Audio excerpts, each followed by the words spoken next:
as you know, you and everybody watching the show who watches regularly, we've been talking about the idea of Trump coming in and seeking vengeance on those he perceives as his enemies, Yeah. which means that basically anybody that ratted him out for being a criminal the first time around or tried to, check his horrific impulses and stuff like that. And Kash Patel made lots of comments to the effect that there was, that this is what they were going to do. I think Pam Bondi kind of did, hinted at the same thing. There doesn't seem to be much question that, Trump is a vindictive bastard. Like if you know anything about him at all, you know that it's a core part of his personality. So it's been interesting and scary to watch how he's gone about doing this. So this week it came out there's two people that he does not like from the first term. One is Chris Krebs, who was either in charge of or worked for the cyber security unit, and kind of was outspoken around the 16 election and stuff like that, and the lack of cybersecurity that maybe we had. And then Miles Taylor, who worked in the Department of Homeland Security. And remember, there was that writer who was anonymous, and everyone was trying to figure out who Oh yeah, anonymous that's was. right. Who He wrote was the anonymous. op-ed? Yeah, Yeah. that was him. And Trump hates shit like that. So now he has signed an executive order for the DOJ to go after them, to find something to charge them with and investigate everything that they did while they were working in government and I think beyond, to try to find something to, hit them with and charge them with. So this is highly, highly illegal. I mean, Biden could not call Merrick Garland and be like, hey, the guy that did the insurrection, maybe we should arrest him. He didn't do that because you don't do that because you don't want the perception of. Is it illegal or is it just a norm? I think it's just a norm. No. I think it's just a norm. Yeah.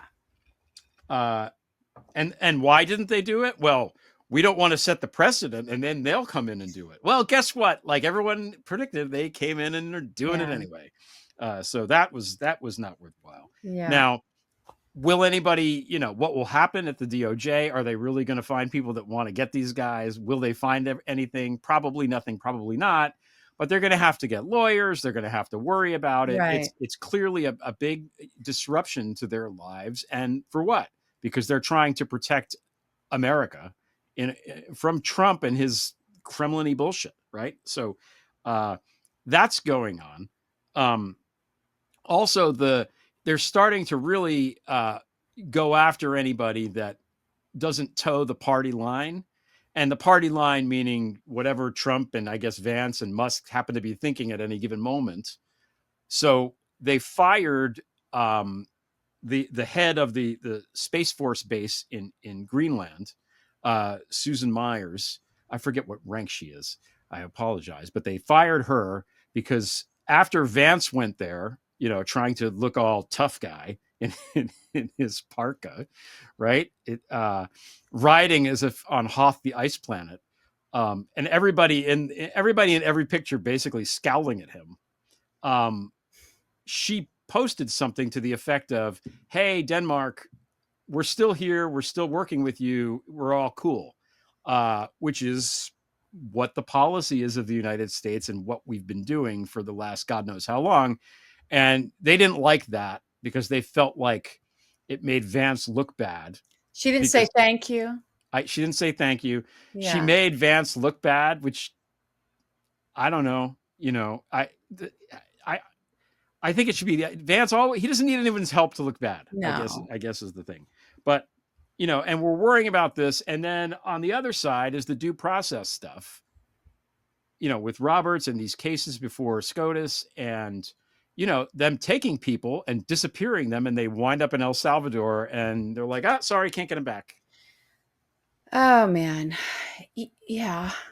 Now they're in a fight right now because the DOJ, they've sent Kilmar Abrego Garcia to El Salvador wrongly, and they've admitted that it was wrong. And the judge is like, you need to get his ass back here.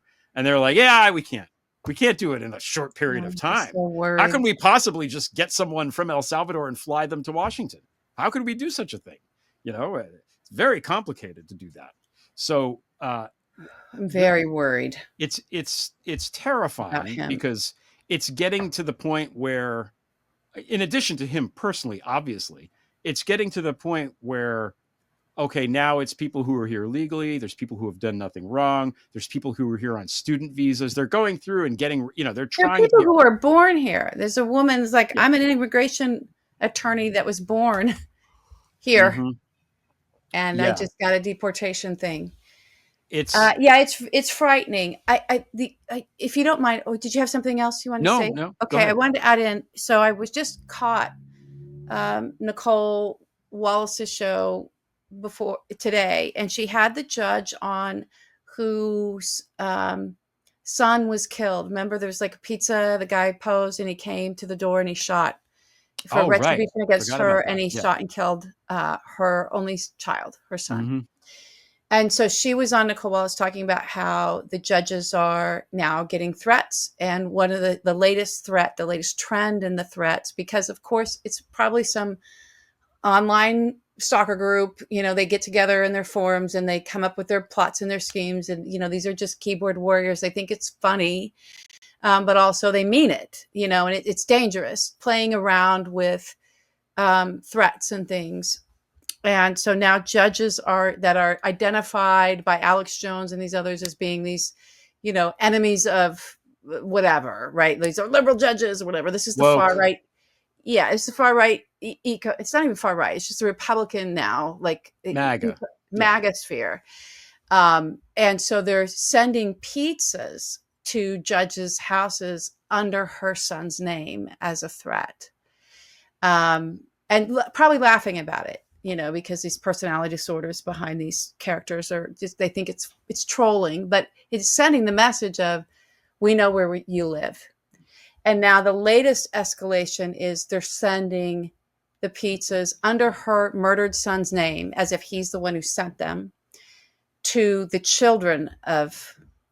adult children of judges that they don't like rulings, that have been identified as, liberal judges. And so threatening, so that we know where you live, and we also know where your children live.